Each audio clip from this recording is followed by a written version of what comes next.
Hey, on behalf of Friends Church, thank you for being here this morning. My name is Ken Craney. I'm the care pastor here at Friends Church. I'll be your host today. And I just want to kind of welcome you and thank you for being here. This has been, it seems like yesterday that Tom sat with Peggy and I and chatted about maybe having this. And it's so exciting to see it finally come to fruition. And so we're glad you're here. As we have had recently a number of opportunities in our church to invite people to ask for prayer. It's amazing how big this topic is and how impactful it is in our families. And so I know some of you are here professionally, some of you, many of you are here just personally, and whether it's your own journey or somebody in your family or somebody you know close that's wrestling with this. I know it touches in the core of our being. And so we're grateful for the cooperation that has gone on. Thank you for Tom Okamoto, who kind of spearheaded this whole thing. Peggy, who worked so diligently to get the pieces all put together. And so would you join me just to begin with and say thank you to them?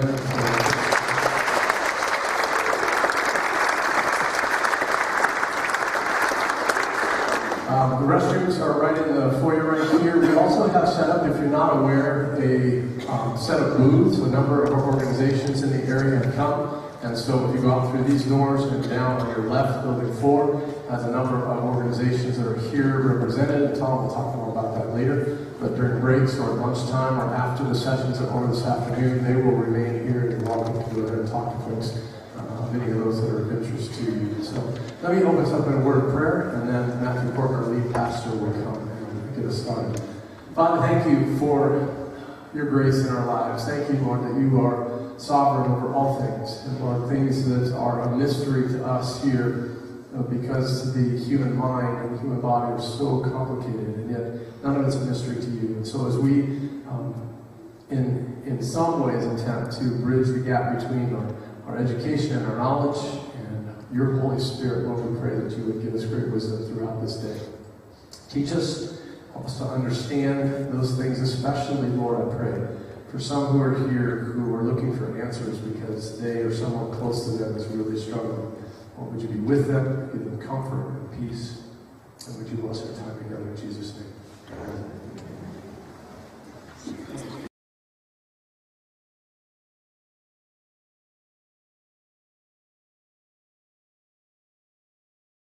Well, good morning. My name is Matthew Cork, and I'm the lead pastor here. And as I was asked to just kind of welcome you and open up today, I was thinking about this place that you sit and where you were at. 24 years ago, right here, this last Monday, I asked my wife to marry me on this stage. And so, yeah, pretty cool. And we stood here, and I was with our staff this week. And as I began to talk to them, I said there was 2 things that had happened in those 24 years. Well, a lot more than 2 things, but there were 2 things that have stuck out. If you would have told me 24 years ago where everything would have gone and all the things that I would have walked through and everything that would have happened in our lives, I'm not sure. And maybe we would have stood up and said, yes, I'm all in. I don't know if you've ever felt that. I'm a planner. I love the future. I love to look forward to maybe what God had. But the question was I really prepared for everything that was going to come my way? And the answer was I wasn't. And I'm still not. But I'm learning as a pastor there's something really important for me. That God is going to use the strength of my weakness, actually, for His greatness to be known. It's not what I have to offer God. It's who I am. It's not all the gifts that maybe I've been given or haven't been given. It's not all the accomplishments. It's none of that. It's actually in my brokenness that Jesus' greatness will be seen. Paul said it in 2 Corinthians 12. He said, I can tell you about an encounter I had. He talks in the third person, but many commentators and theologians believe it was actually Paul that saw God and said it went to the third heaven, and he had this experience. And he said, let me tell you something, I'm going to boast in my weakness. We as leaders, we get up a lot of times and we act like we have it all together. But that's not the case. We really don't. I learned to pretend for many years in my heritage that I was brought up in, because we went to church and we pretended that we were all good and we all looked good on the outside, but on the inside there was brokenness and there was hurt. But we just never felt church was a safe place to admit that. And it wasn't until 2011 that God revealed some of my brokenness. And I walked through depression. And it was a situational depression for me, but I was in depression. And I didn't get off my couch, and I wore the same tracksuit every day, and I lost 15 pounds, and I don't know if you can tell. I don't really need to lose 15 pounds. But God took me through some deep waters. And I remember when I came out of that, it was the next day that God had released something in my life, and I believe I was in a situational depression after going to a doctor and a counselor and walking through this. And I look back, and I just want you to know, for all of you who have walked through depression and might be in that state, my mom was there. I understand now a little bit different. And I have greater empathy. And I just want you to know today that I just believe God will use your brokenness. And God will use your weakness, because it is in the strength of your weakness that it is His greatness that can be seen and known. I'm grateful for today that we can come to a place like this and hear and learn and grow. But I pray this is a place that you would feel safe. And that you would be able to admit wherever you are and whoever you are. Because I stand here today as a testament that God's not done. And He still wants to work in your life and through your life. And it's actually, I have learned, I just don't need to pretend anymore. I am who I am and who God created to be, and it is the strength of my weakness that His greatness will be known. And I say to pastors a lot, your church is not paying you to be whole. They're not paying you to preach great sermons, to manage the church, to raise money. They're actually paying you to be broken. Because it's in your brokenness that Jesus actually can be seen. And that's a lot different than the way I grew up in church. So to have a room full of people like this, I just want you to know I've been praying for you. I'm thankful that you're here. I pray today that those who are way more educated than I and way more intelligent than me will get on this stage and will give you information, tools, and next steps and help you become the person that God has created you to be. And so thank you for taking the time to be here today and to be a part. And I pray, just like Paul, that as he says, I'm going to boast in my weakness, because it is then that Jesus Christ is seen and is glorified. I pray today that you will know that is the God you serve. That is the Christ that died for you and your sin, and He is the one that loves you dearly today. And so thank you for Friends Church. Thank you for all the people who put it together. And I'm grateful for my friend, Dr. Tom Akamoto, and his family, and what they mean to this church, but what he means to my family as well. And I would love for you just to welcome Dr. Tom Akamoto this morning.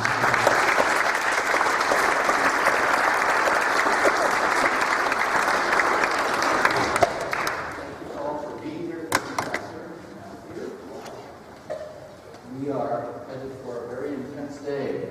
We wanted to do something that was very much of service to people who know of people suffering from depression or people who want depression. But this is also a day of connecting two major institutions. One is the church and one is caregivers. And that's represented by the Christian Medical Mental Association Psych Section, who I'm the representative for here today. Both have a long history of a tradition of advocacy for mental health care. The Friends Church is very much active from decades, centuries ago, providing, I'll talk about that later. CMDA has been around for about 90 years or so. Christian doctors and now Christian psychiatrists nationally who are very much connecting the church to mental health care. So hopefully this is a great day. It's kind of hard to be cheerful about depression, but it is a historic day that way. We have a very strong list of speakers today, so we're very happy about who has stepped up, stepped in. For me to be part of the organization, it's been very easy to say, we're doing this, and does anybody want to play? And everybody wants to come and be a part of this. A lot of professionals see this as their ministry, their worship, their calling to care for people and to help the church understand what we do as mental health providers. So I hope this will be a very nice, interesting, and encouraging, uplifting day. We want to see this as one of many programs. We want to start this in Southern California. So if you can, there are caraways in your program to put in your emails for us to notify you when the next one is going to be. Different formats, different lengths of time. I know this is kind of this, we're trying to do a catch-all, but we want to do different formats, and we want to hear from you as to what you need and what you would like. We want to encourage you to let us know what it is that we didn't do, that you wanted to have done, and anything that would help us do better next time. That would be great. Be a little gracious, please. There's another caraway for questions and answers later towards the end of the program today. So if you have questions this morning, put them in boxes that are around here, and there should be a place in the back to drop off your questions so we can look at them over lunch and then bring them to the Q&A session. So please encourage you to visit the resource tables. A lot of people are here today. They wanted to come in and let you know what they do. They're pretty much faith-based. The county is here too, and we thought that was important for helping people know how to access those programs, because it's a big part of care out there. Time is precious, so let's get on with Dr. Tim Garvey, a good friend and a rising star in the Permanente Medical Group locally here, great psychiatrist. So,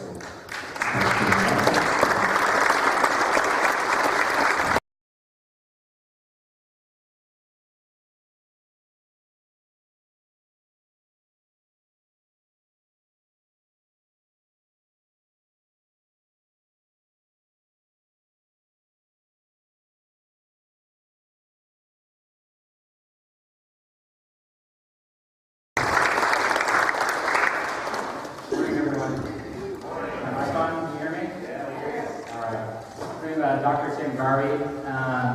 As Tom said, I am a psychiatrist for Permanente. Primarily doing outpatient psychiatry and transitioning more into a role over in the hospitals right now, both over in Anaheim and the Irvine area. I grew up in Orange County. I actually remember Orange County when there were orange groves at one time. Grew up in Tustin, and I've been here at French Church since 2012. And I was thinking before coming on stage, I've even talked about with some of my patients, I love this church. I love this church for how welcoming it is to all new members for coming to this church. But in particular, what I tell my patients is that this is a church that is open and transparent about this issue. This issue of anxiety, depression, mental illness, which is pervasive. It's throughout our community and something that needs to be talked about. And then talking about it is definitely the starting point for a healing process. So it's not something that I think we keep in silence at all in our church, which is good, and this is just awesome that we're doing this. So some of the goals that I hope that I can do during this lecture and throughout the whole day is to reduce stigma of depression. Mental illness definitely has its stigma compared to a lot of other medical illnesses. And also having appreciation of the biological part of depression.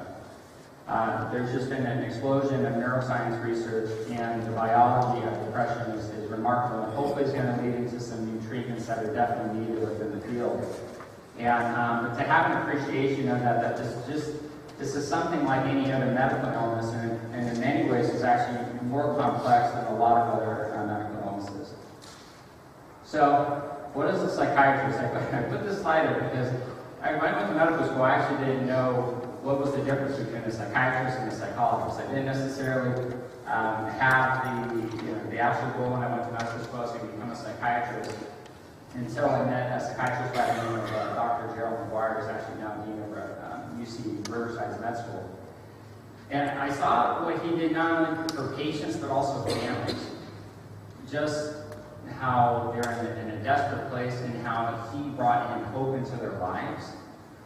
And it just touched me. It touched me in a way where I saw an appreciation, I thought, beyond all the other areas of medicine that I saw. And I was really drawn to it.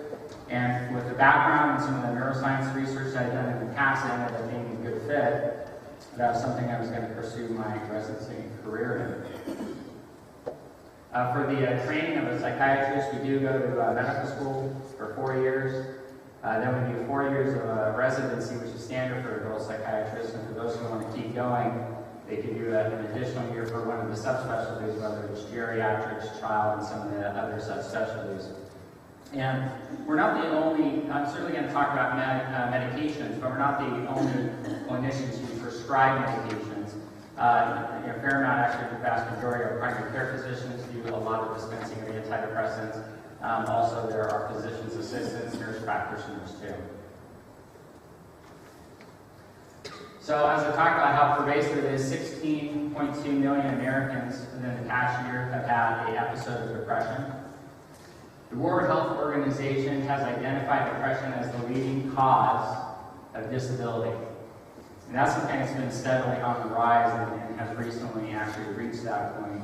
And another scary statistic is that the rate of suicide is going up too. As you can see, in 2016, the Center for Disease Control also identified suicide as the 10th leading cause of death in the United States.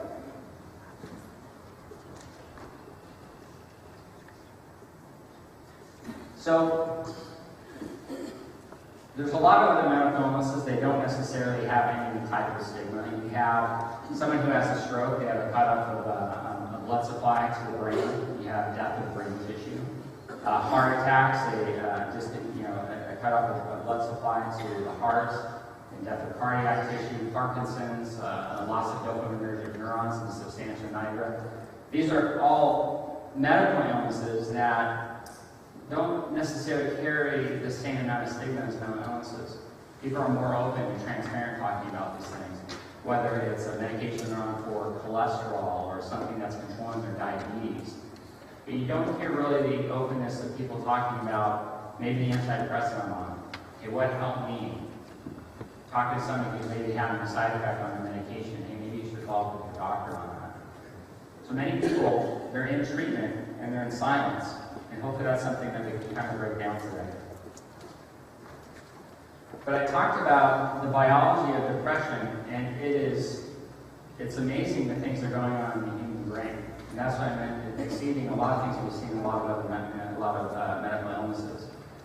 You have sleep circadian rhythm changes. If you took someone with depression and you put them in a sleep lab, and what they do in the sleep labs is they put all these kind of connect different things on the brain with this polysomnograph. A person who's going through depression has distinct changes in their sleep. It's not a matter of hours or duration. The depth of sleep has changed. Their sleep states have changed. You know, often for somebody who's going through depression about how exhausted they feel. Despite maybe if they got in what appears as, 6, 7, how many hours, the depth of sleep is not there. You see actual areas in the brain that are changed or smaller. That one of the areas in the brain, the hippocampus, which is critical for establishment of memory, is actually smaller in somebody who's having depression. And a lot of these changes that you see, the telomeres at their end of the caps on DNA, the connections between neurons, a lot of these start to heal with medications. That talk about chemical imbalance, and it's a lot more complex than that. A lot of the medications can adjust the what we call neurotransmitters pretty quickly, but the delayed time, which can be very frustrating, not only for patients but also clinicians for recovery, is due to a lot of these things that are actually starting to improve. Another hot area in research for mental illnesses is we're seeing also lots of inflammation that's going on in the brain. So some of the future medications that we're looking at are always going to be anti-inflammatories for the brain, including some other mental illnesses other than depression. So what are things that people hear when they have a stigma, with the stigma of depression? Just snap out of it. You need more faith. It's not a real disease. These are painful things that people hear, and they're suffering from something that's so disabling. Remember, the World Health Organization identified it as the #1 cause of disability worldwide. And to hear these things are so painful, and yet I think the church is in a position that can break that down. And hopefully things like we're doing today can be a welcome area of healing. I like this quote. This is probably the last person I think you would say, get over it, this is on your head. This is Oscar De La Hoya. For those of you who don't know him, he's a pretty good boxer. This is probably the last person I want to be doing with. His quote is, he suffered from clinical depression. This is the biggest fight of my life. I can put all my opponents in one ring and back all of them. But this monster is going to be the toughest fight of my life. And there's a lot of other individuals who are well known in the public who are coming out with depression, and they're talking about their battles with it. In fact, recently, within the past few years, you might have heard Michael Phelps. He's won more medals than any other Olympian, and he's actually been open and transparent talking about his depression. And hopefully, with that openness of individuals, also encourages people to get help.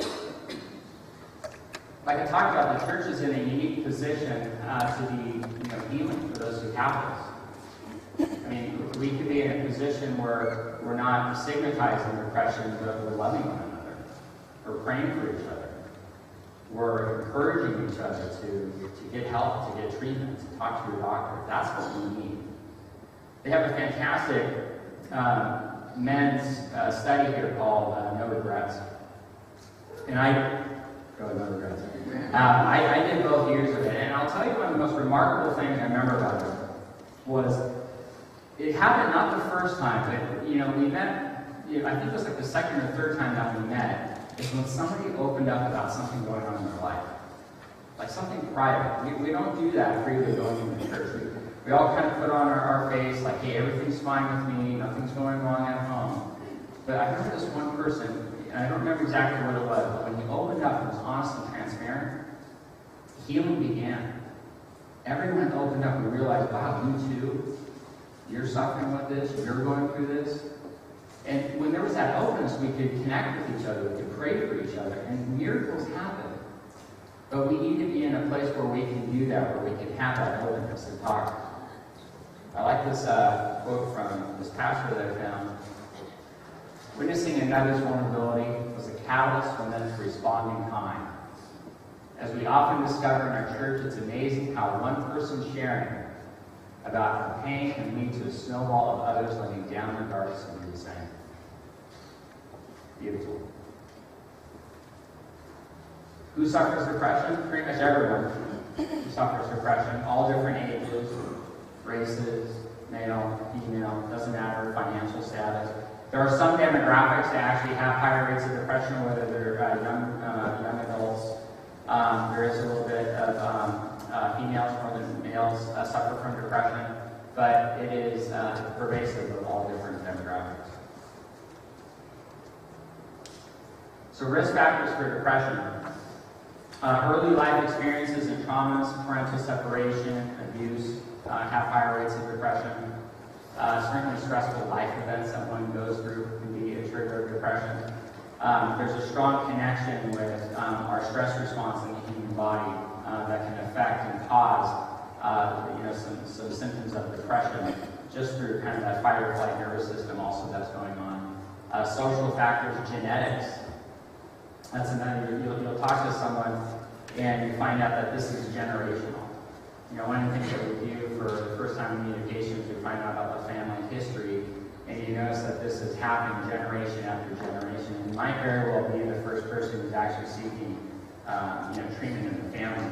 And also medical illnesses. Those illnesses that I listed, they're non-psychiatric illnesses like Parkinson's, stroke, heart attack, much higher rates of depression with all those. And a lot of the physicians that I work with really take depression seriously because it affects all the other health conditions that they're treating, whether it's compliance with medications, their ability to do many things. It's the mind-body integration, and it's an important part for us all working together in medicine. So what are the treatments for depression? I'll get probably a little bit more into the medications, which is, with psychiatrists is one of the things that we do that some of our other clinicians in mental health care do not. We have therapy, certainly the spiritual healing that we talked about, lifestyle changes, whether it's nutrition, it's eating, exercise can be significant for helping.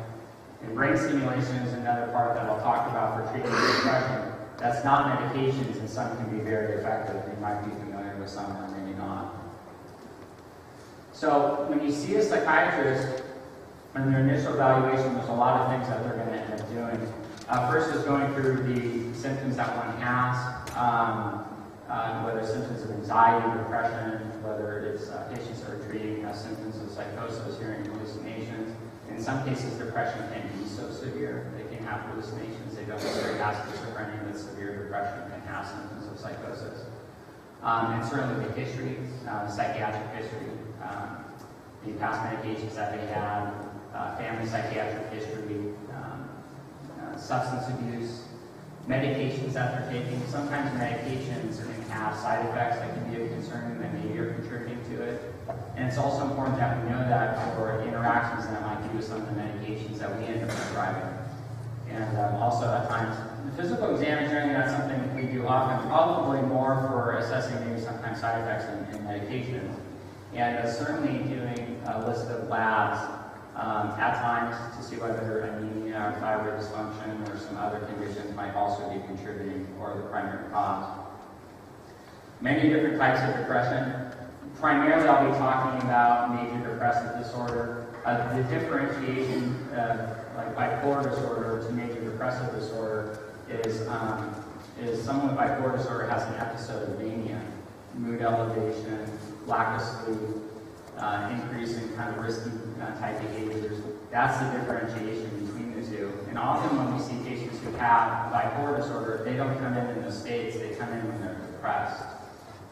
And we have to kind of tease out and find out, which is of critical importance, because if we don't identify that, antidepressants alone can trigger a manic episode in somebody with bipolar disorder. But many different types of depression, and often with that diagnosis leads to different treatments. So what is depression? It's a lot more than sadness. It's complete loss of joy, pleasure in things. Sleep disturbances. Probably what you see most notably in sleep is they're waking up often in the middle of the night. They're waking up earlier than they intend to be sleeping or wake up. They're exhausted, they're tired, they can't focus. Their memory's affected. I mean, I talked with Dr. Okamoto, where you see also that integration too within our spiritual growth. Hard to keep focus in a sermon or reading scripture if one can't concentrate or have any type of ability where their memory is just completely affected. Appetite disturbances, probably more what we see often is appetite suppression, sometimes very notable weight loss. And then tragically, this is an illness where thoughts of self-harm occur. And tragically can be at times to suicide. So what are the different medications that we have? There's a lot of different medications. I'm not going to go into great detail about all of them. The original medications, or some of the older ones, what we call the MAOI inhibitors. These medications you don't see as commonly prescribed primarily because there's a lot of dietary restrictions to them. If you eat certain foods, you might have your blood pressure go extremely high. So because of those food restrictions, you don't see psychiatrists as often prescribing them. We have tricyclic antidepressants. One of them, if you're familiar with the name or not, nortriptyline. A lot of primary care physicians actually prescribe nortriptyline for migraine headaches, chronic pain, and I'll see a lot of patients who come in who are taking that medication, they're actually unaware that that's an antidepressant. And we don't maybe use those medications as much because of sometimes side effects of dry mouth, constipation, you kind of feel a little bit groggy on it. But when the SSRIs came out, the selective serotonin reuptake inhibitors, probably most known is Prozac, other medications, Zoloft, Lexapro.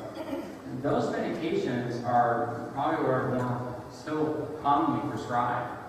And I was talking earlier about where we are in great need of new treatments because, frankly, the effectiveness of treatments has not changed in decades.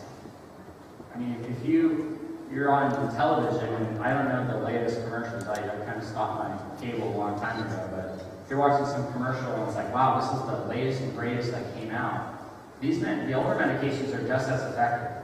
I mean, it might be maybe your genetic background, for whatever reason, you have something specific that might respond more favorably to a new medication, but the medications that we've had for a long time are just as effective.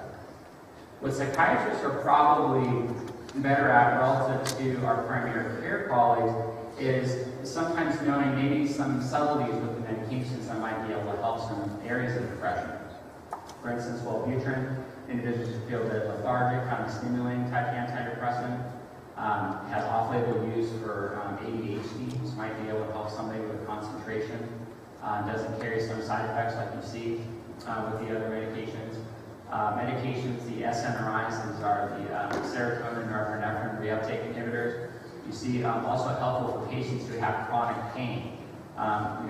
We have a prescription opioid epidemic that's happening in this country, and so ourselves and a lot of our other colleagues in pain management, we try to find alternatives for managing pain, and actually using these medications is one of them. Some of the newer medications, antidepressants, Viagra, Fetsina, Trintellix.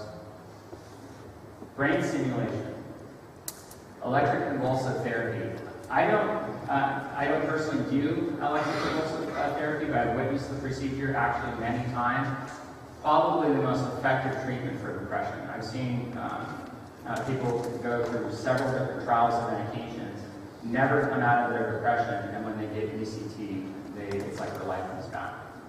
The other one that maybe you've heard on is repetitive transcranial magnetic stimulation, or RTMS. This is another procedure that is FDA approved for treatment of depression. To qualify, you have to have one failed attempt on an antidepressant. And it's a procedure where you can actually go and get the procedure done and go back home. You don't necessarily have to have someone drive you to have a procedure, because ECT is with an anesthesiologist. And it's basically, it's a procedure where you need to have somebody who's looking after you when it's getting done. But RTMS can be very effective. In particular, I've had some patients who have real challenges with side effects on antidepressants, and they found that RTMS was preferable and very effective for them. Lifestyle, exercise. I mean, exercise can do some remarkable things for helping on depression. What I often tell people when you're depressed, you have no motivation, you have no drive to do things. And their baseline understanding of exercise is that, I got to go to the gym for 40 minutes. I'll tell them, just go for a brief duration. Just go for 5 minutes. And preferably, maybe get outside, get some sunlight. We live here in beautiful Southern California. You get out and you enjoy this weather with some exercise. Also, nutrition, sleep hygiene. Good sleep hygiene. A lot of us have bad habits with sleep, in particular our electronic devices. A lot of us like looking at our mobile devices, our tablets before we go to sleep at night. Really affect our sleep. Our brain's ability to make melatonin, which helps us sleep, is drastically affected by these devices and almost confuses our brain that it's daylight out. So I'll tell patients to put away the devices at minimum an hour before bedtime. Trying to find things to focus one's attention and engage that is not an electronic device. Is it reading a book? Is it journaling? I actually have a lot of patients who get those kind of adult coloring sketches, and they'll just work on those at night, because your worries and other things that are going on that maybe preventing you from going to sleep at night, you can engage in thinking of something different. And then also taking melatonin. Anywhere from 3 to 5 milligrams is what we recommend. Our sleep colleagues will recommend melatonin. If you ask our sleep colleagues anything else for sleep, they will recommend anything else for sleep. Psychiatrists are a bit more flexible to try to help with other medications, but over-the-counter melatonin can be very effective. And other vitamin supplements, B12, vitamin D. Shockingly, when I do vitamin levels, there are so many people in Southern California who have vitamin D deficiency. we have a pastor here at Friends, and he was joking, talking about that we spend all this money here to live here, so none of us can eat. And we also spend all this money, none of us get vitamin D. We're not even enjoying the nice weather that we have outside. So you might ask your doctor to check for some vitamin levels, and that can be something that can also be a benefit.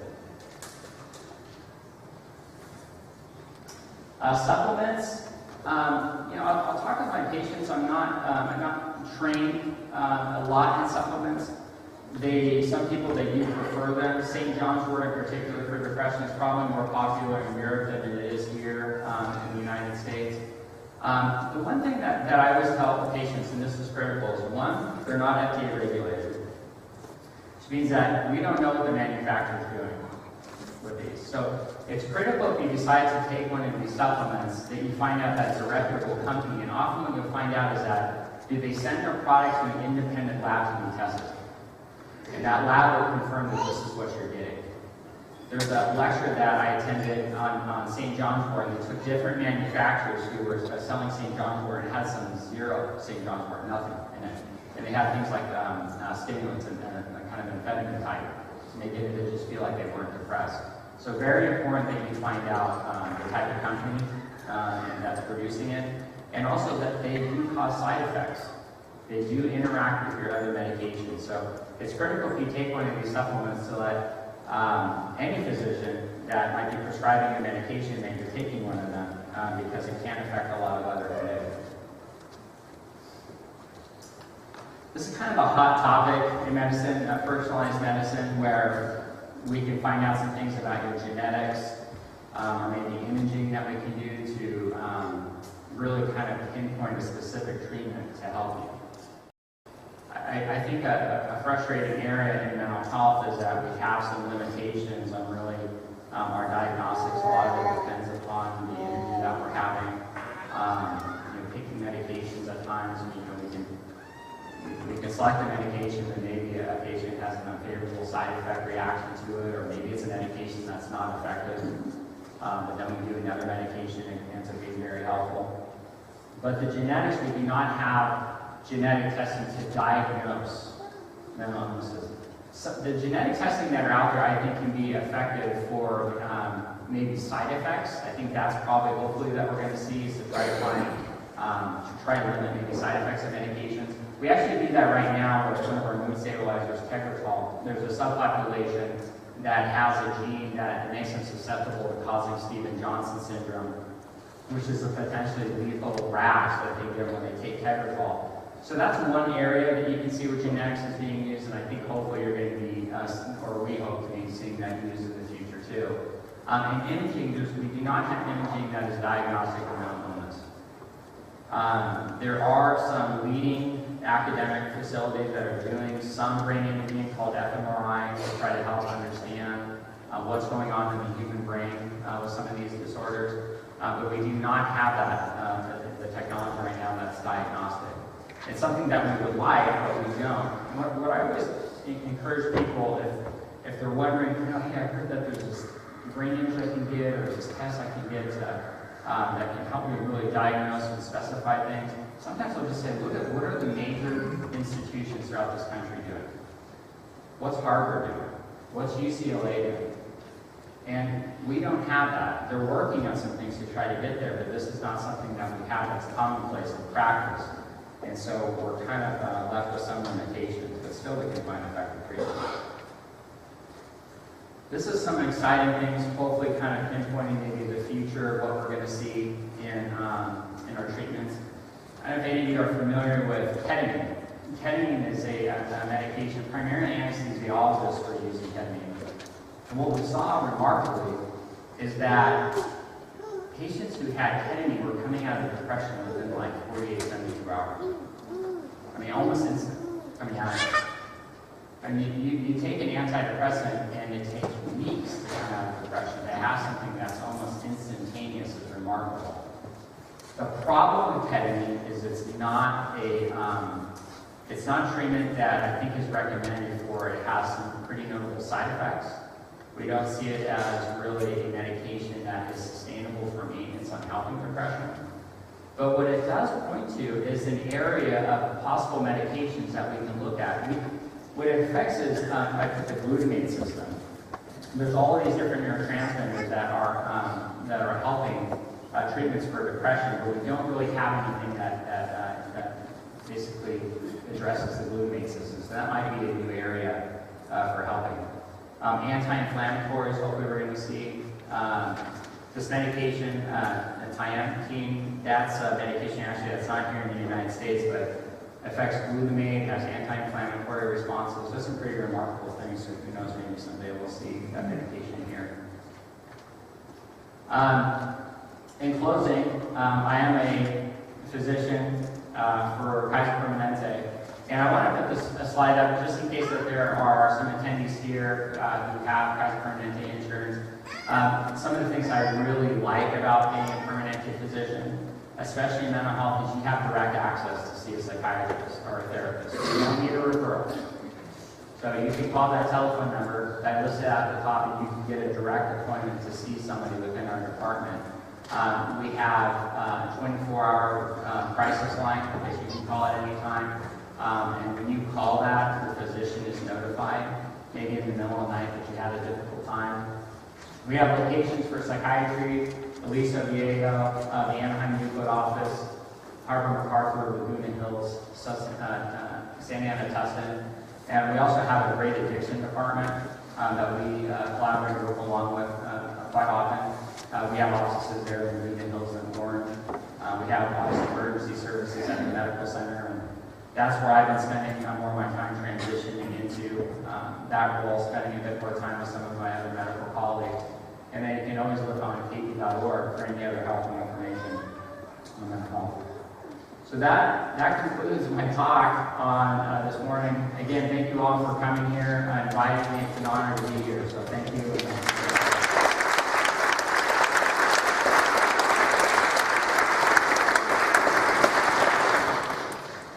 Awesome job. Thanks for the heavy lifting.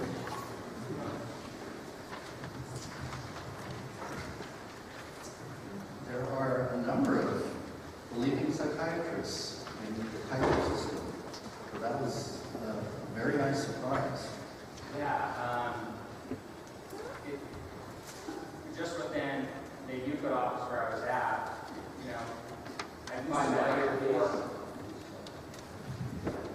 I probably met 3 or 4 other Christian psychiatrists just within the Euclid office. And so they're out there. There's a lot. It's not something that we're openly talking about, but sometimes in a conversation I'll come across. So there are a fair amount of Christian psychiatrists that are out there within the Permanente system. And hopefully I think it's a reflection too in the greater community. So. Thank you.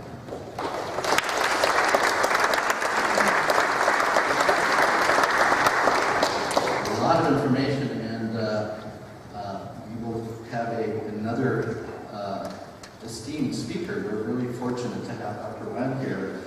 It's just hard to capture him because he's got about 5 different full-time jobs at CHOP.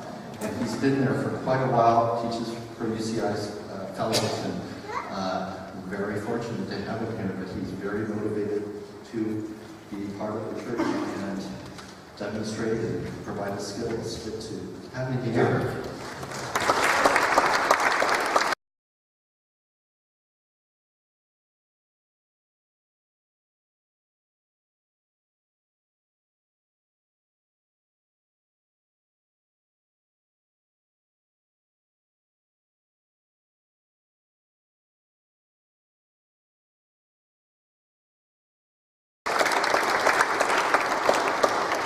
Thank you for having me here.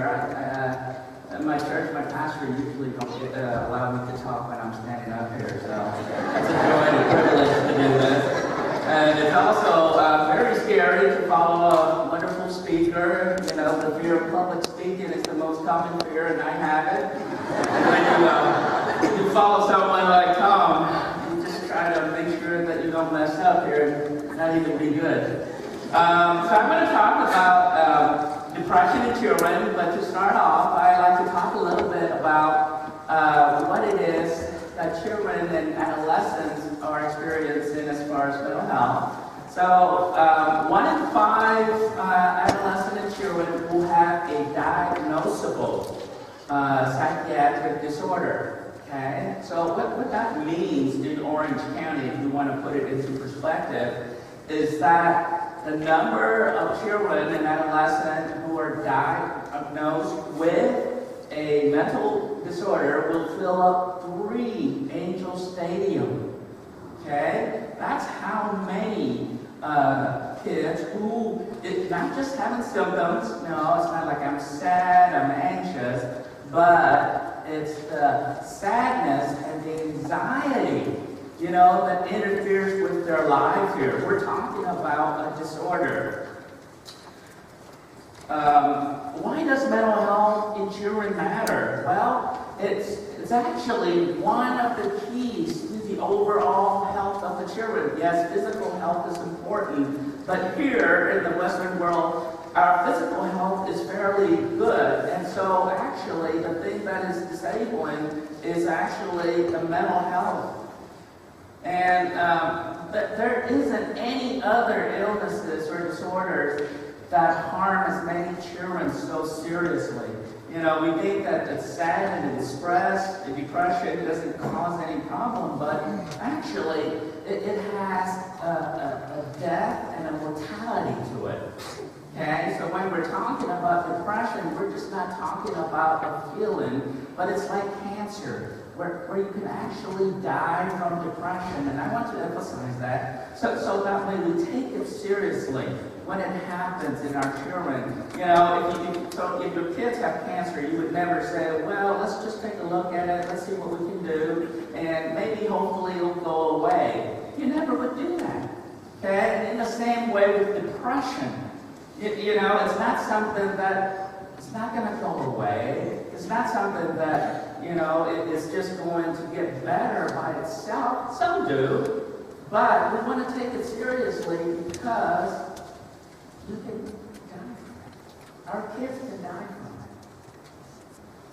it. Untreated mental health, okay, it's not just that, okay, it'll get better, but that it results in more healthcare utilization, more visits to the doctor. You know, so in some study, the numbers of visits to the doctors and the number of lost days at work is tremendous, and it's usually due to some sort of a mental health problem, not physical health.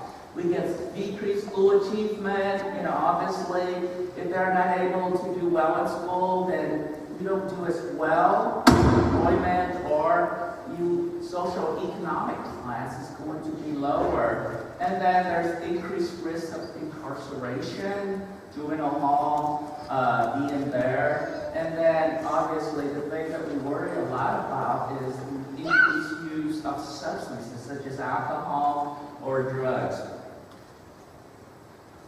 So when we are looking at these in different studies, one of the things that we've noticed is that from 1979 to 1981, the top 6 illnesses out of that, only the mental illness is number 2 and number 3. Okay? When we start to go to later, what's going to happen is that you see that mental illness begin to dominate the top 6 illnesses. So, for the first time in 30 years, mental illness now has displaced physical illness as the top 5 disabilities in the United States for children. So if you take a look at there, it's speech, learning disability, ADHD, other mental health problems, and other developmental problems. And now number 6 is asthma.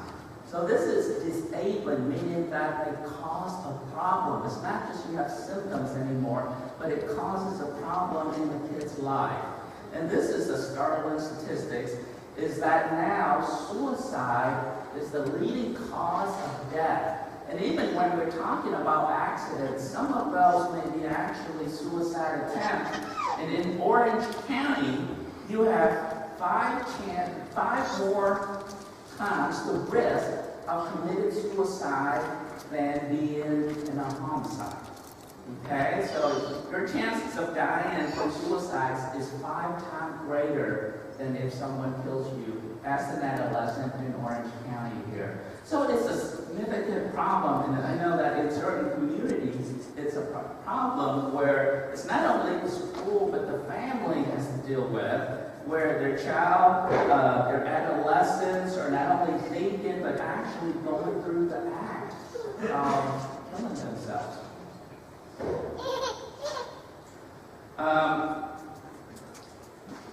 So if we look at the 12-month prevalence, is talking about in the last year, what percentage of adolescents will have a major depression? And like Tom was talking about, it's not just the feeling of sadness, but where you're actually feeling so depressed where you can't function at school or function in the family. And if we take a look at this, it's about 10% overall, but female has a higher significant rate of depression, up to 20%. And if we look at the age range, even the 12-year-old has about 5%, and once we get to the 15 and 16 years of age, it goes all the way up to 15%. So basically, it triples when you go from 12 to 15 years of age. And as mentioned previously, it's not unique to one demographic or one race. It goes across all ethnicities.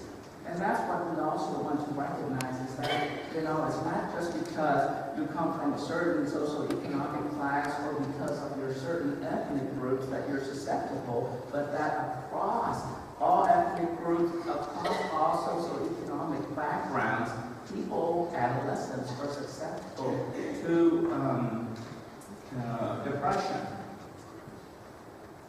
So how do we pick it up? Well, this is a study in the Journal of Pediatrics. It's a pediatric visits here. There are 21,000 visits, and of the 21,000 visits, there is about 80% of the visits where there are psychosocial problems, but it's not recognized. Meaning that if you take your kids to a well child check or some sort of a sick visit, and there is a mental health problem or a psychosocial problem, 80% of the time the doctors will not recognize it. Only about 20% where it's recognized, but then within that, of the 20% who are recognized, meaning that, the doctor knows that you have, depression, anxiety, or ADHD, only about 35% are in treatment, whereas the 65% are not in treatment at all. So your kid who are in the pediatrician's office who have a mental health problem, the majority of them are unrecognized, and even if they are recognized, the majority of them are untreated. So, adolescents with depression, about 65% of them who receive no treatment. No treatment. This is in comparison to adults, where most adults who are diagnosed with depression will have received treatment, but in our younger people, it's not treated. So what are the symptoms of depression? Dr. Garvey mentioned a lot of them. It's about in 4 dimensions. We talk about symptoms of depression in emotions, where you have sadness, anxiety, guilt, mood swing, feelings of hopelessness or irritability. And there are also thoughts where you're very critical of yourself. I'm worthless, I'm not worth anything, there's nothing that I can do. Concentration, indecisiveness, thoughts of death and suicide. And then you have the behavior where you're crying, you withdraw, you don't do things that you're supposed to do. You don't groom yourself as well. And then lastly, you have the physical symptoms where it's too tired, too much sleep or too little sleep, or even substance abuse. And what we see in little kids is a lot of physical symptoms. I don't feel well. I have a cough, my body aches, I have a headache, I don't want to go to school. So these are the symptoms that are more predominant in children and adolescents. So you get the physical complaints like I mentioned, headaches, muscle aches, stomach aches, I don't feel well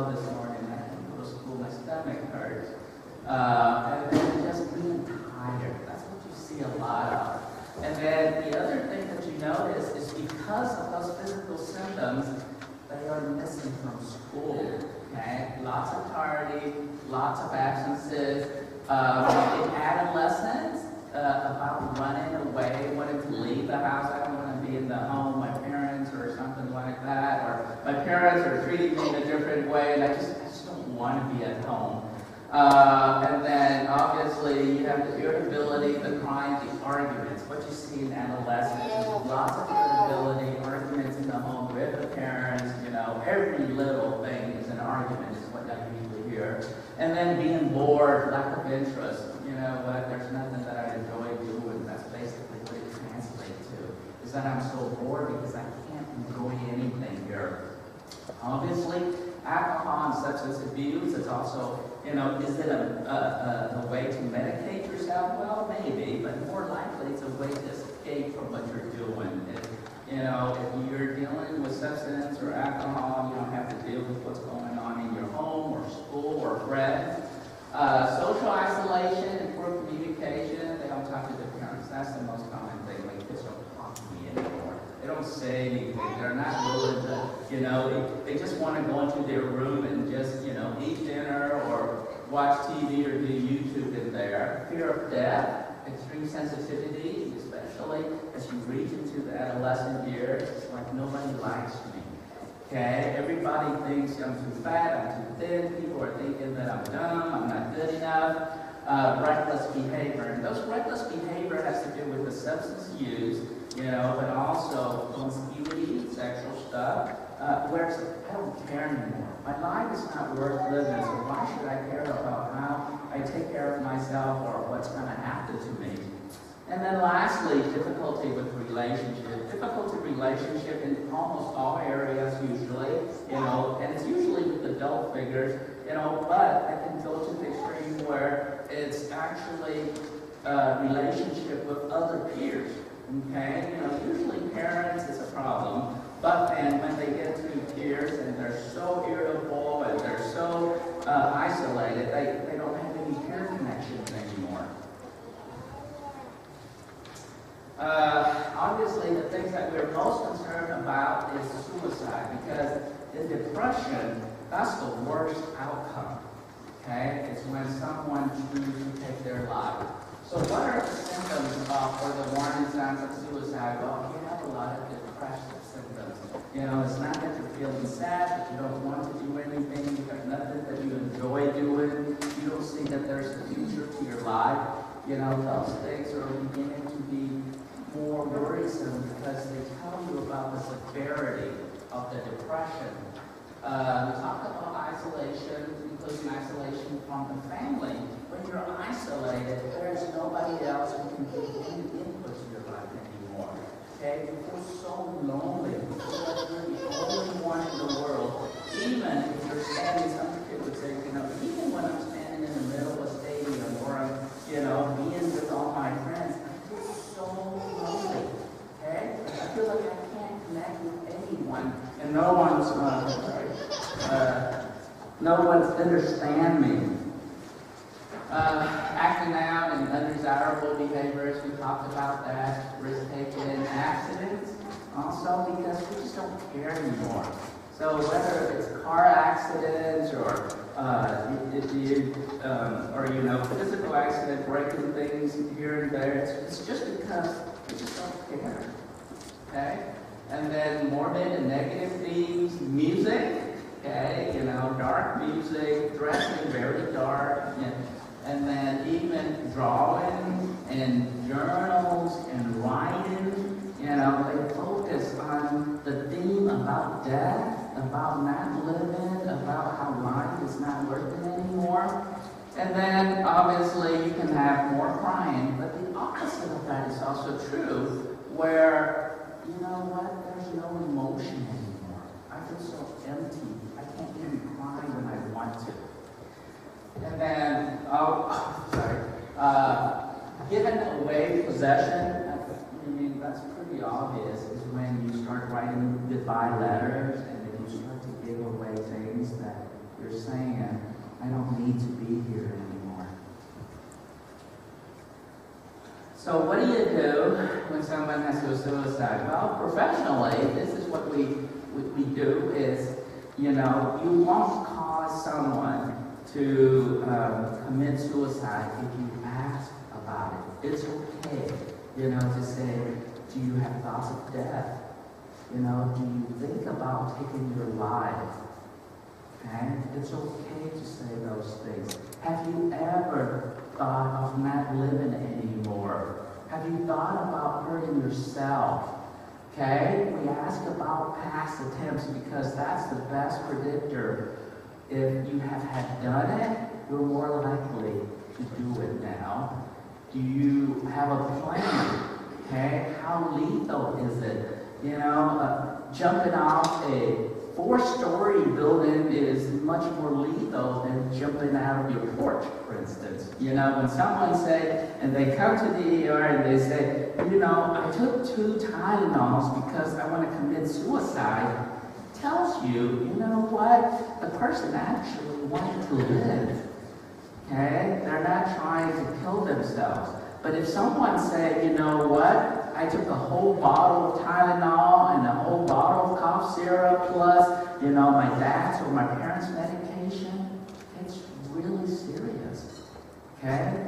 So we believe, we look at the belief in the lethality. How you think what's going to happen if you do what you did.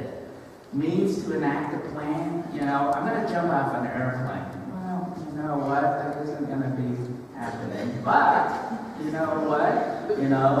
Hanging a rope in the garage. Okay? That's definitely something that's doable. And do you intend to go through it? Okay? It's not only that you have a plan and that you have a thought, but do you want to actually do it? Because they would say, hey, you know what? I think about taking some medication to overdose, but I would never do it because, my family would miss me, my religious belief doesn't allow me to do it. So we go through those things and we think about how to assess for suicide. How do we know that someone truly, want to kill themselves versus, a possible cry for help? The things that really help them, sort of like positive things that prevent people from committing suicide in adolescence or obviously family, religion play an important part, purpose in life and friends. But the problem is we are not that great at predicting suicide.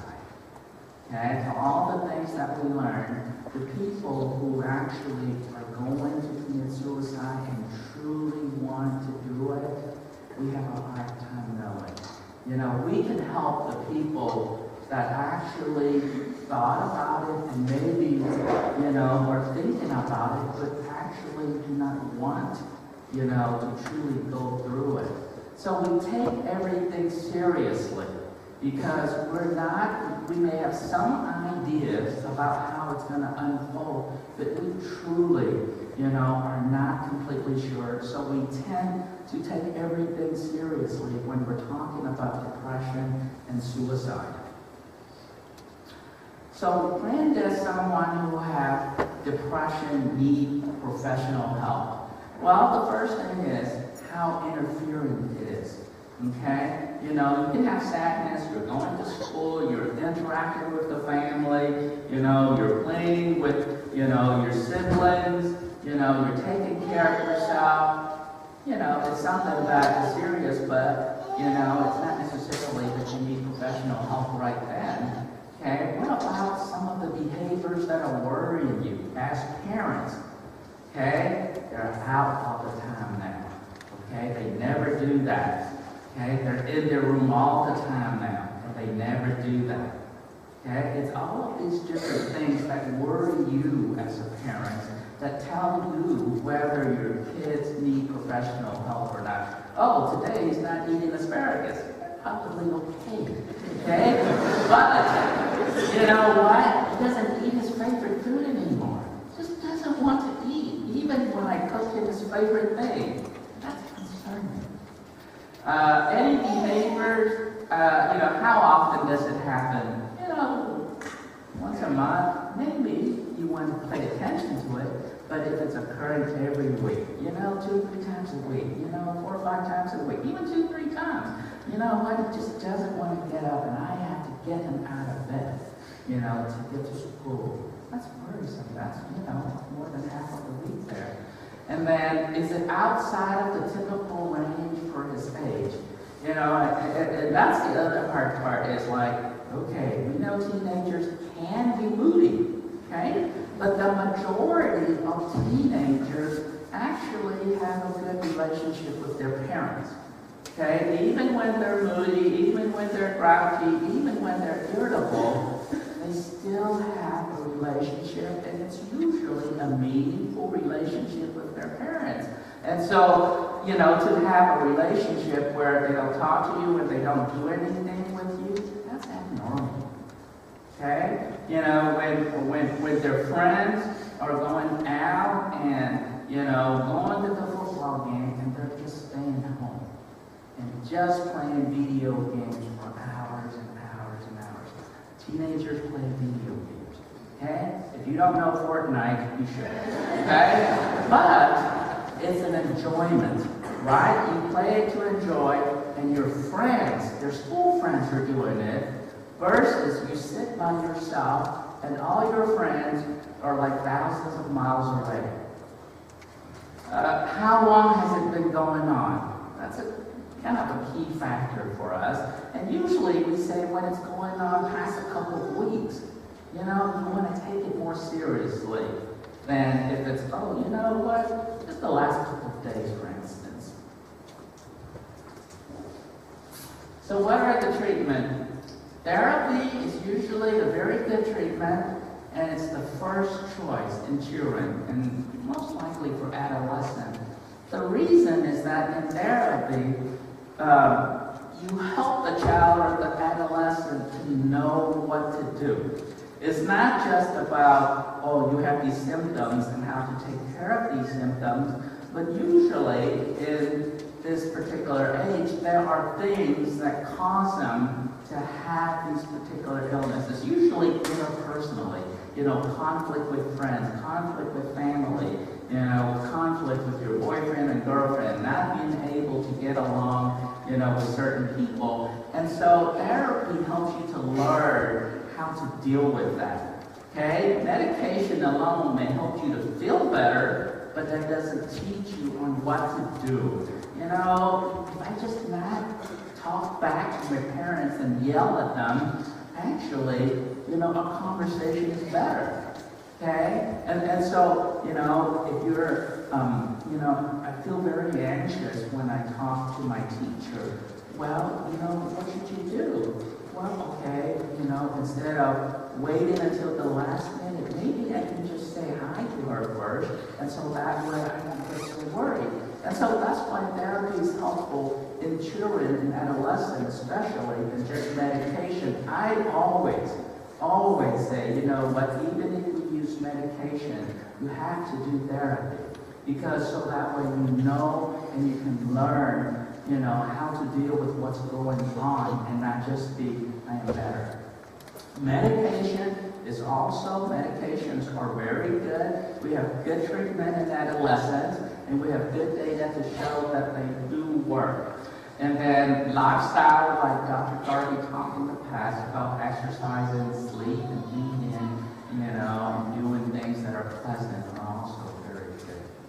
So what happens in therapy? Well, initially, first of all, you always talk about the fact that parents are not necessarily allowed to know what's going on in therapy, but there are exceptions.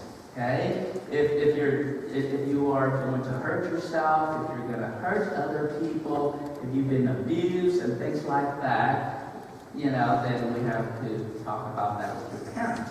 Okay? This is the process of what usually goes on when you're doing therapy initially. You take a history, you talk about what depression is about. And so you know how it's really hard for you to get up? It's not because you're lazy. It's because you're depressed. You know how you argue with your parents all the time? It's not just because you're upset with them, because, they didn't buy you a burger. It's because your depression is making you so cranky, okay? And that's why you're having problems with your parents. We obviously do a suicide risk assessment because, again, that's the worst outcome that you can get with depression. We talk about a safety plan, meaning that, okay, guns are not in the house. Okay, some people would say, well, I have my gun locked up, it has a safe, it has a combination, it has a key. If someone is persistent, if someone is truly suicidal, they will find a way. And so the best thing is guns out of the house. Okay? Or guns out of the house and bullets in the home, or, you know, guns only here and bullets somewhere else. But the best thing is just not in the house. And then, you know, obviously we ask medications to be locked up.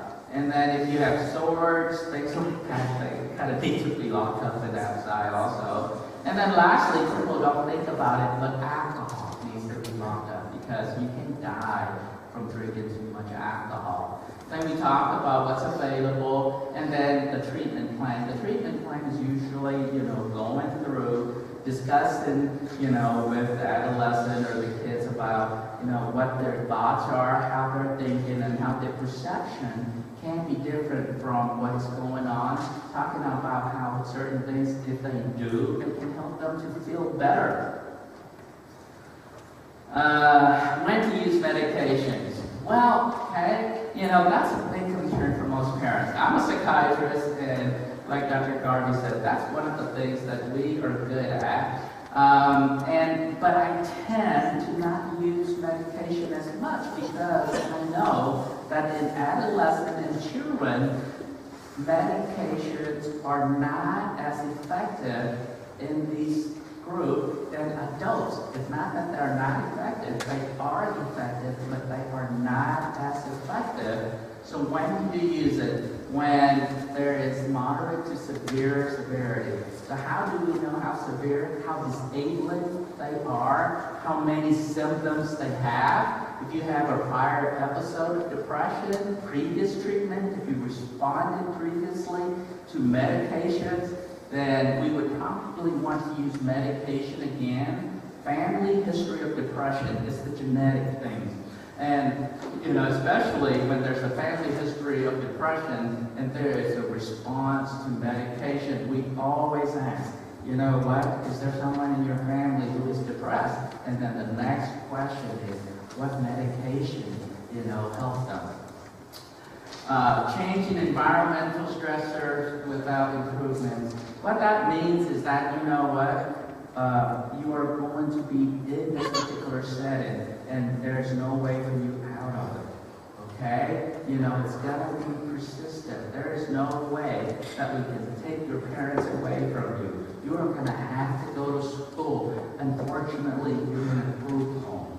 And unfortunately, you know what, you're going to have to do these things. And so we can't do anything to modify these stressors for you. So that's another part about using medication. And then obviously, if we have done good psychotherapy and it didn't work. So the main medication that we use is fluoxetine, Prozac, because it has shown to be effective. And multiple studies. And then some other medications, Lexapro is the only other medication that has been shown to be effective in adolescents. Celexa or citalopram and sertraline are two other choices, but they do not have FDA approval for depression. Lastly, kids are not necessarily like little adults, and we have medications that are effective in adults that actually have shown to be ineffective or make things worse in children. So all the new medications that Dr. Garvey mentioned are approved in adults, but actually the newer medications has no approval and very little study in adolescents and children. So if someone said, hey, you know what, I got this new medication that I want to use in your kids, well, it may work, but we actually would use the older medication because we know that those medications work and the newer medication may not work still. So the risk suicides in, I just want to go briefly with antidepressants. You know, in 2004, the FDA warns that, you know, like all antidepressants should have this label saying that there's a risk of suicide. So what it means is that the FDA, in their study, said, you know what, in sort of like all adolescents, there's about 1 to 2% risk of suicide when they're on no meds, but when they're taking meds, they're about 4%. So it's like, it's not necessarily true, but it's a good thing because it helps us to realize that there are risks with prescribing, you know, Prozac. It's not just give Prozac, see me in about a month. It's like you have to give Prozac and you have to monitor them regularly. But what it does show is that, you know, medication is not only dangerous, but it's fairly safe still. Because in all our studies, you know, with fluoxetine or sertraline, there was actually no suicide attempts. Okay? There was no completed suicide in these large studies. And then in an even larger study with 65,000 people, there was no significant risk of suicide in young adults. But most tellingly is that in people who have committed suicide, you know, usually we don't find any medication, and that's the problem. And so, lastly, if you want to know about resources, the best thing is just to go to the Cork Mental Health, and we have resources in the community, and we have some of the phone numbers that Dr. Garvey has mentioned also. Thank you.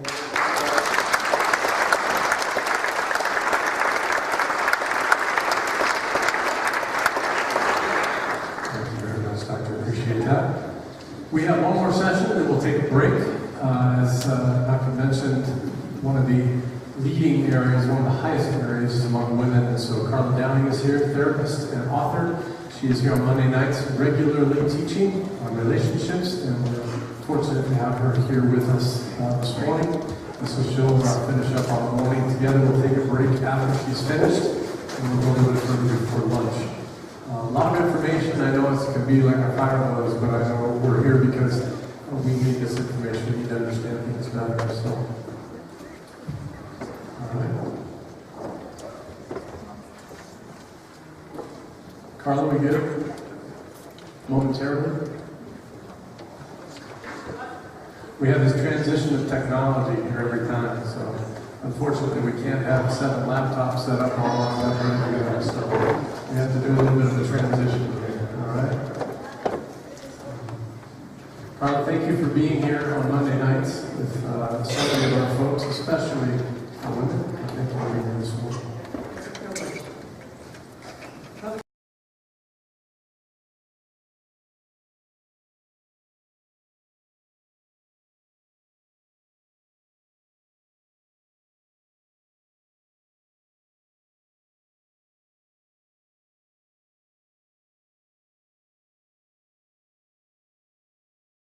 I'm going to talk to you today about depression in women. So you've already heard a lot of really good information. And actually, at this point, if you're thinking depression isn't a big problem, you haven't been listening. Because even as a therapist, with all the work I do, sitting back and listening to all the statistics was just really, to me, just an indication that depression is a very, very serious and prevalent problem.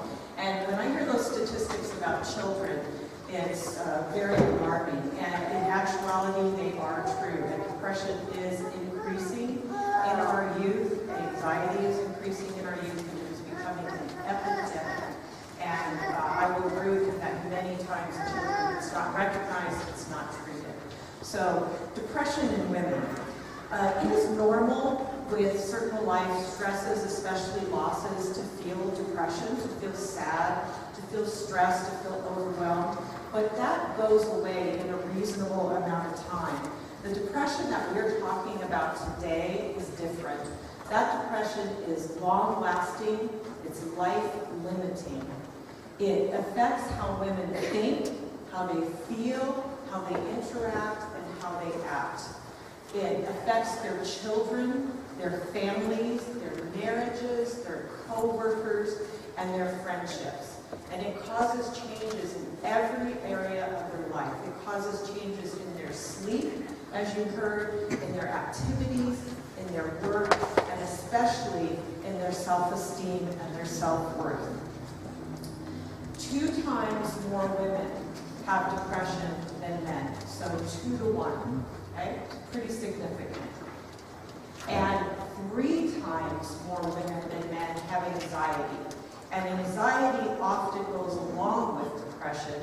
And then when we look at statistics with alcohol use, 63% of women who have problems with alcohol suffer from anxiety. It's something they use as a coping mechanism. Now, 2 times more women having depression, the question is why? There's likely biological, psychological, and social reasons. The biological reason, the first way that women are different than men is what? Hormones, right? So hormones in and of themselves don't cause depression, but it is likely that the interaction of hormone, and especially hormonal changes, is what is linked to depression. So now with PMS, or premenstrual syndrome disorder, women often get, for a very short time, days or maybe a week, or the most extreme 2 weeks, irritable mood changes, cranky, kind of feeling uncomfortable, feeling bloated, feeling a little bit different than they normally feel, but they're not seriously depressed. When you have depression that's associated with premenstrual changes, it is called premenstrual dysphoric disorder, and it can even be severe enough that you have suicidal thoughts. Now, same thing in pregnancy. We all know that women that are pregnant are emotional, right? But not necessarily depressed. So if depression comes along with pregnancy, then we're looking at perinatal depression. Then after the baby is born, it's obvious women are exhausted, they don't get to sleep, their body goes through significant hormonal changes giving birth, especially if they're first-time moms, they might be anxious, feeling insecure, feeling like I don't know how to take care of this baby. All of those changes can end up causing what we call the baby blues. And that is often maybe 2 weeks at the most, a month. But if the depression is severe and it continues, then we're looking at something more severe that's called postnatal depression. Then there's perimenopausal or menopausal depression. Now, it is a myth that it is normal to be depressed during when you're going through menopause. Depression is not a symptom of menopause. Symptoms of menopause are mood changes, sleep problems, hot flashes, things like that, but not actually depression. So if you have depression during menopause or prior to menopause, it's actually considered menopausal depression. Now, my working with women, it's very interesting to me. These symptoms that I just told you are not shocking to you, any of these that go along with women's hormonal changes. And yet women, when they're experiencing them, do not first and foremost think, oh, I'm depressed. You know what they think? They think something's wrong with me, and they feel responsible for it. They blame themselves. They don't first go to that feeling of, I must have I must have some type of depression. My hormones are overboard. Women going through menopause who are crying, who are super sentimental, who are just feeling really down. Their first thought isn't, I wonder if I'm depressed. Women are very good at caretaking for other people. They are not really good often at caretaking for themselves and giving themselves the benefit of the doubt. Their first thought is to feel bad about themselves, to have low self-worth, to think something's wrong with me, I can't hold it all together, I'm not right. So often I have to say to a woman, do you understand that this crying, this tearfulness is related to menopause? It's normal. It's okay. Or, do you think you might be depressed in addition to everything else that's going on? That is not the first thought that they have. Now, genetics. Genetics is a factor in some depressions, and it is more linked to depression in women than it is to men, especially between 15 and 30 years of age. And then chronic illness. More women have autoimmune disorders, things like fibromyalgia, arthritis, lupus, maybe related to stress issues, maybe related to hormones, but more women have autoimmune disorders, and autoimmune disorders are linked to depression, especially when you have chronic illness. It's very difficult. The life changes and adjustments that have to be made with chronic illnesses are significant. Then we get into psychological factors. How do women deal with depression? Women actually tend to do what's called ruminate, which is to obsess on or think about the depression. They talk about it more. Men tend to distract themselves. Now, when they do research, ruminating, no, not any surprise, increases the depression symptoms. Distracting yourself actually decreases the depression symptoms. Now, stress hormones. Progesterone actually interferes with the cortisol levels coming down as fast as they normally would. So with men, when they have stress and the cortisol is up, this cortisol can come down quicker than it can in women. So there's actually more, the stress hormones actually affect women more and are more likely to cause depression. Sexual abuse. I don't think I've ever dealt with a woman who's had a history of sexual abuse that doesn't have some aspect of depression at some point in her life. And women are suffer from sexual abuse much more than men. Negative body image. I teach a whole class called Truth in the Mirror, which is looking at self-image in women. And the women in my class have struggled, many of them, all of their lives with self-image issues. Maybe starting from childhood, the teenage years. As women, they take it upon themselves that it's their responsibility for their success of their family. If there's something that is going on in their family, I've had women sit there with tears in their eyes and say, my self-worth is 0 because my husband left me for another woman, and it's my fault because I wasn't good enough. Something was wrong with me. I wasn't able to keep him. So that body image starts when? Unfortunately now, it probably starts at about 5, 6 years old. We already see eating disorders in very young girls.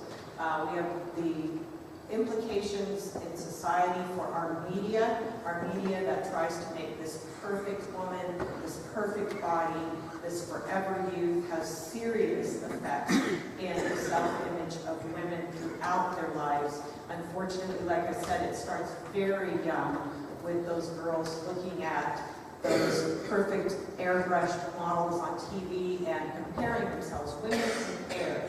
They compare themselves to other women constantly. And that comparison that is at the level of the perfect body image is disastrous for women's self-esteem and self-image. That starts, like I said again, in early and definitely in the teenage years, which is actually right about the time that we see the doubling of depression in women is during puberty. So what are some of those social factors? Well, we know single parenting. Who is the majority of the single parent? Women. What is stressful about single parenting? What about the finances? Okay? Definitely, studies will show you that single parents have less financial resources. They have many more stressors. If you're a single parent, you're trying to work, you're trying to maintain the family, all of that is going on, that is going to cause an increase in stress. Stress is related to depression. Definitely situational depression. How does situational depression work with depression? When you have significant life stressors, let's say if you're a single mom, you have financial problems, you've got problems with the father of the children who causes problems in your life, or who doesn't come, doesn't see the kids are depressed, the kids are stressed out, you've got problems at work, you've got maybe some health issues. All of these things kind of accumulate to the point where your body is under constant stress. You've got the emotional stress, you've got the life stressors, you've got the physical fatigue stressors. What do you end up with? Eventually, that situational depression puts your body into a state of neurochemical depression along with that. So all of those life factors matter. Then caregiving. Women are caregivers. They're the caregivers in their families, regardless of whether or not they're married, if they have children, if they're single parents. But many women are doing the handling of their elderly parents, helping them, still helping. Today we have more and more parents helping adult children financially, adult children with taking care of the kids, the different things that they need. So we've got that generation, and then we've maybe got the woman handling her own life problems, her own marriage relationship problems, and then we've got health problems, all of those things together. The caregiving puts women into a situation where they're doing so much that they themselves can become depressed. Divorce. We know that divorced women remarry less than men, right? So there's a higher likelihood that you're going to have women in their 50s, 60s, 70s. They're going to end up living life alone, divorced, which again puts them at a financial disadvantage. A lot of them have given their lives. My class is filled with women who have spent their lives raising their children, taking care of their families, and then in their 50s, finding out 50s and 60s, ending up in a divorce situation, not having been in the workforce, maybe stopped their education in order to take care of their families, and literally saying, and this was especially overwhelming when the economy was so difficult, I haven't worked for 20 or 30 years. Where am I going to work? How am I going to get a job? And needing to support themselves. Divorce impacts women negatively compared to men. That's not discounting any of you that are paying very high child support.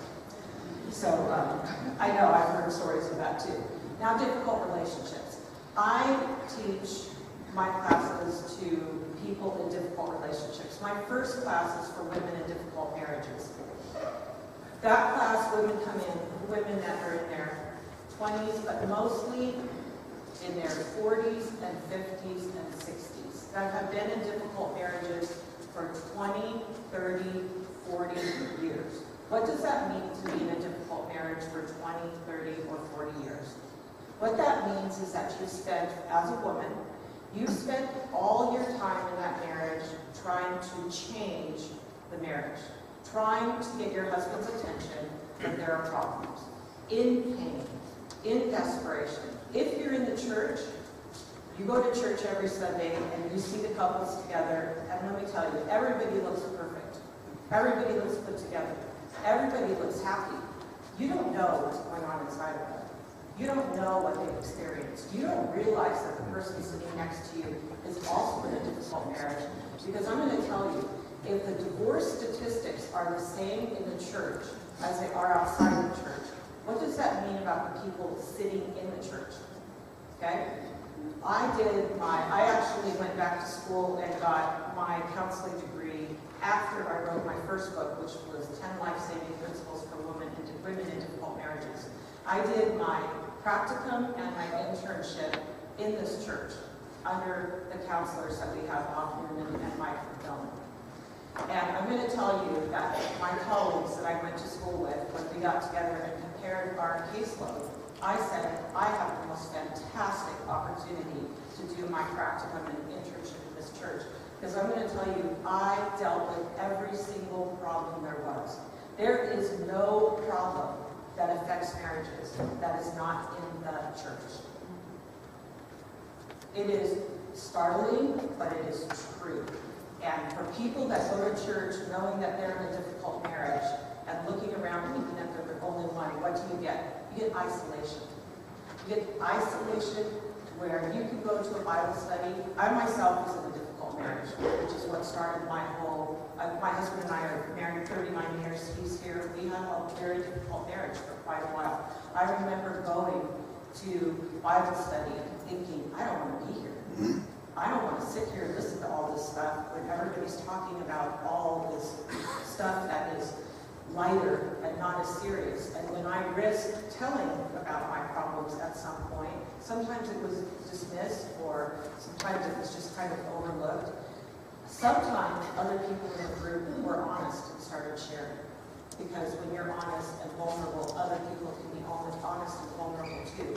But let me tell you, we have a church filled of hurting and broken women. Women that need help, women that need support.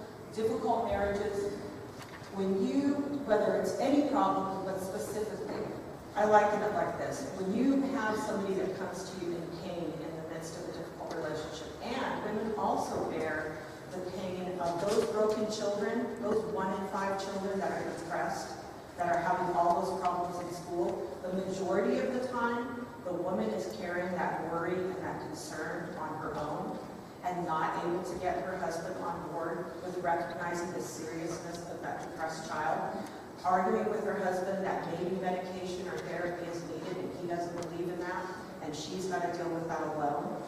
These are common problems that the women in my classes are dealing with. So those women are carrying that burden of those difficult relationships and those children that are hurting and those broken marriages on their own backs, trying desperately to get their husbands to listen. And the longer they do that, what do you think happens after 10, 20, 30 years? Do you think depression is likely? Extremely likely. They're exhausted. And then they take, like I said, multiple roles. They'll be caretaker, mother, daughter, friend, they're doing grandma, they're doing all kinds of things. What are some of the signs that you would see? If you're in the church working, if you're involved at any level with women, what are some of the signs that you would see just watching a participant in one of your classes? Well, if you've got somebody whose attendance has been pretty good, and then all of a sudden they're not coming, they're dropping off, they're very inconsistent, you might want to ask why. Sadness and tearfulness. I have classes, I've dealt with thousands of women in difficult marriages, difficult relationships. And I can talk to someone and often pick out the ones that really are struggling with depression on top of all the other problems. There's a overwhelming sadness, tearfulness when they're talking, tearfulness when they're telling you their problems. All these put together. A flat emotional affect. What does that mean? You're not smiling. They're not reacting. You're not seeing emotion on their face. You're just seeing kind of a stoic, flat look where they're not, like we're saying, they're not experiencing pleasure. They're not experiencing things that normally would make them happy. Low energy and motivation. Okay? Low energy, so you're going to see somebody that's fairly lethargic, kind of tired, just seeming like they're not highly motivated. If this is a change, that's a definite sign. Withdrawn and isolated. In a group, in a women's study, they're going to sit it back. They're not going to talk. They're not going to interact. They're going to leave early. When it comes to the part that's the luncheon after the Bible study, they're going to slip out the back door. Or they're going to sit in the corner. Or they're going to be the one who's not talking, not interacting. Hopelessness and helplessness. I listen to all kinds of marital problems. All kinds of them. The women that are depressed are the ones that are presenting themselves as not only hopeless, but helpless to do anything about it. Feeling an inability, a lack of motivation to figure out how to even take step one. So you're going to see just overwhelming helplessness and hopelessness. Then low self-esteem and self-blame. Women, like I said, blame themselves. They'll blame themselves for the depression. They blame themselves for the marital problems. They blame themselves. Now, do they know that their husband has issues, that there's drinking, that there's an addiction, that there's sexual acting out, that there's anger, that there's resentment, narcissism, irresponsibility? Absolutely. But guess who they blame the majority of for not being able to fix it? Themselves. If they were good enough, if they had the right answers, if they were able to, women get their self-esteem from their relationships. When relationships are not going well, women are broken. Women are hurting. Women feel like a failure.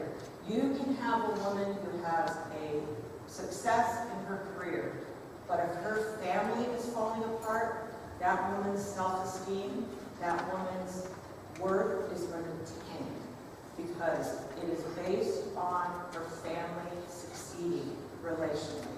And that's why women are the majority of the ones that come to the therapist's office to get help, the majority of the ones who come in to the pastor and talk to them about what's going on in their family and their marriage, and that are in there to the doctor talking about the problems with the kids.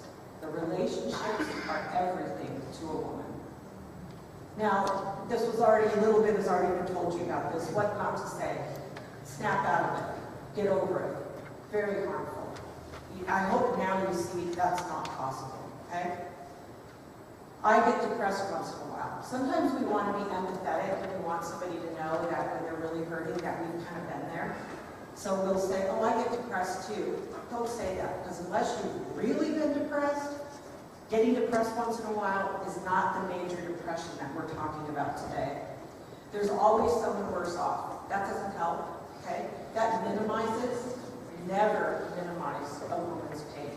Never tell her that somebody else's marriage is worse, or it could be worse, because hers is very, very bad to her and very painful, and that is all that matters. Think positive, okay? Part of the therapy, as you're going to hear today, for depression is cognitive behavioral therapy, which does look at beliefs. But it is way, way, way different than saying just think positive. Because you do not have control over that ruminating brain. One of the symptoms of depression is excessive guilt. One of the symptoms is low self-worth. You do not just think positive and get that way. Depression is a neurochemical issue. It has to do with your neurochemicals. Thinking positive is not the solution. You're crazy, weak, or nuts. That's the stigma with depression. You cannot say that, because what that does is it minimizes it. It tells somebody that it's not real. Now here's the Christian part of what not to say. All right? So this is a little bit different. You might not have heard this one. I hear this all the time. God won't give you more than you can bear. That's a misunderstanding of 1 Corinthians 10:13, which talks about God providing a way out of temptation. Not more than you can bear. I know a lot of people who have given way more than they can bear. God will work your suffering out for good. That is a promise in Scripture, but that's not the right thing to say when somebody's struggling with depression. Because right then, that doesn't matter. It's the pain that matters. Let's rebuke the spirit of depression, okay?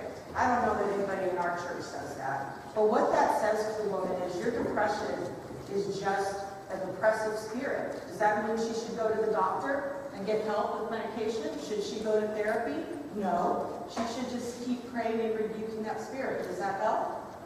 No. Christians shouldn't be depressed. We have joy. Okay. Well, I can tell you, during every sermon on joy in church, every depressed woman is doing what? Crying. And blaming herself for not having joy. Is that accurate? No. Is that fair to say? No. Okay? Let's pray God heals you. Okay. I have a website. All right? I have a website. It's called Change My Relationship. It's in my bio. I've got papers on the table. You can come see what I have. I get emails from people, women all the time, saying, what is wrong? I've prayed for 10, 20, 30 years that God heals my marriage, that He changes my husband, that He takes away this mental illness of my child and myself, and it hasn't worked. God does not, I hope you see today that with all of the complexities of depression and the way that the brain is organized to help with depression, depression is not an instant cure, okay? God does not take our memories of our past and our trauma out of our mind. He doesn't take the experiences that we have. We don't instantly have the things in our life that are causing depression taken out of our life so that the depression goes away. So when we say, I'm going to pray that God heals you, that gives a woman false hope, and it causes her to be discouraged when it doesn't happen, because it's not going to happen. What to say? This must be really hard. That's very affirming and validating. How can I help? That's open-ended. She gets to tell you what she needs most when you say, how can I help? You aren't alone. I'm here for the long haul. You aren't alone, I'm here does not mean you never talk to her again. It does not mean that you never call her, you never check up on her. You've got to be there. You're not crazy, it's real. How validating that is. That feels fantastic to have somebody in the church, especially a leader, say that to you. Don't worry about me. Women that are depressed since they're caretakers are worried about the effect they have on their family members. They feel worse about themselves when they think that they're causing their family members to be stressed and to be bothered and inconvenienced by it. It is very nice to hear that person that is standing there and helping you or you're depending on to say, I'm okay, I can handle this, I've got myself. Here are some helpful resources. That is the best thing that you can say. Here are some resources. Today, you have an entire room out there filled with resources. Take those, keep them, have them available, offer them, because that is saying, in James, it talks about somebody coming to you and saying, I'm cold, I need clothes, and I'm hungry. And when James is talking about having faith that has works, he says, if you say to that person, go, be blessed, be well, and you don't offer that person food and clothing, you've messed up. You've missed the point. And I would say to the church, when we have broken people, if we don't have resources and we don't have things to give the broken people that are hurting, we don't have resources for the ones in difficult marriages, we don't have resources for those that are suffering from mental illness, then we're saying, go be blessed, and not giving them clothing and giving them food. Some hindrances. Fear of using the word depression. You've got to use the word depression. It's what it is, okay? We don't want to water it down. Fear of being wrong. If I say something, maybe if I say, you know, what you're sounding to me like you might be depressed. I've seen you, I've watched this, maybe it's depression that's going on. Fear of saying that and being wrong, it's better to be right, better to be wrong than miss being right. And then denial. A lot of women are going to say to you, oh no, it's not depression, I'm not depressed. Just ignore that and say, why don't you go get it checked out anyway? Okay, give that woman support and affirmation and say, it would help just to get it checked out. Go take care of yourself. Women need reminders and to take care of themselves, that it's okay, that they're important. Offer compassion. You can tell today how serious depression is. You want to let her know that you get it, that you understand she's struggling. Support. Support might be something practical. If you've got a woman in your life, a sister, a friend, that is depressed, you might say, let me take care of your kids while you go to your therapy appointment. Let me help you look for a therapist. Let me make some calls for you. Let me make you dinner once in a while. And to your best friend or a good friend, I'm coming over to pick you up and we're having a girls' night. That's it. You're not saying no. There was a group of women that were in my classes that stayed friends, and one of the women was very depressed. And we would have group get-togethers, girls' night out, and this woman wouldn't come. The women in that group drove to her house, knocked on the door, and said, you're coming. And they took her, and they brought her, and they had her be there. They had her back. They let her know that that depression was not going to keep her from being a part of that group. Offer objectivity. Listen to her story from her point of view. Don't have the answers. Don't tell her what's going on. There is a lot of pain. I'm going to tell you the variances, the difficult marriages and relationships out there. There's so many. Each woman has her own perspective and her own experience, and she needs a voice, and she needs to be heard.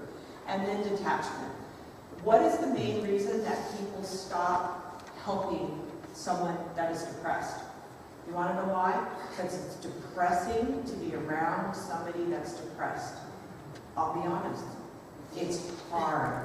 When you've got somebody that's depressed, I liken it to being at the bottom of a 30-foot hole.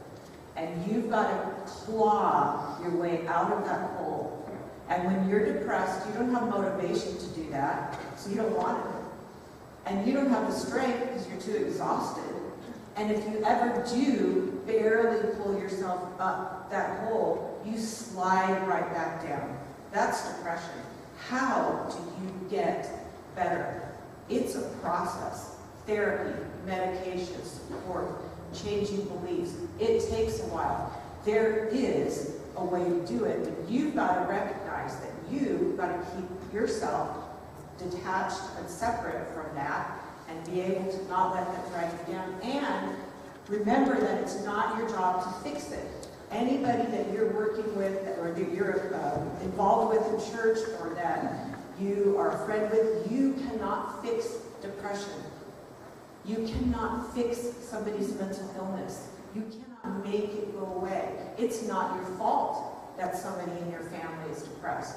It's not your fault that that's going on. So you have to stay detached enough that it doesn't cause you to leave and stop being a friend or a help to that person.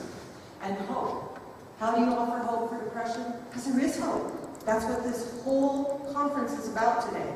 That there's a treatment for depression, that there's a way to get better, but it's a process that you can offer that hope. Now, what's the best thing that you can do for women who are depressed? And right today, thinking about women in depression, I want you to start looking at women as having a disease. If you come beside a woman who has cancer, what do? I don't have to tell you what to do if a friend of yours or somebody in the church gets cancer. You already know what to do. You're empathetic. You're beside her. You're offering help. You're listening. You're caring. And you're offering hope with a disease that could be terminal. You're saying hopeful, encouraging things. That is how you come along beside a woman who is depressed. That's it. It's pretty simple. Right? Okay. That's it. Thank you. All right, let me tell you real quick. My website, Change My Relationship. I have all my books for women in difficult marriages, all difficult relationships, not just women, self-image. I teach classes here for difficult relationships, self-image, boundaries, and I have all kinds of flyers and things on my table which will give you more information about my ministry and my website. Thank you.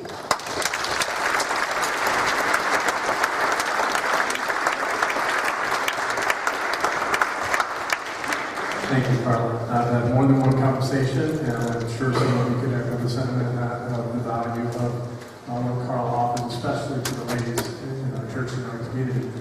I know as a pastor, one of the things that I read some time back is the churches are ill-equipped to handle, especially this particular, I was talking about marriage, but ill-equipped to handle the problems that are brought to them. The argument in this article that was in Christianity Today was because by the time it gets brought to the leadership or to someone for assistance, it's so far beyond their reach.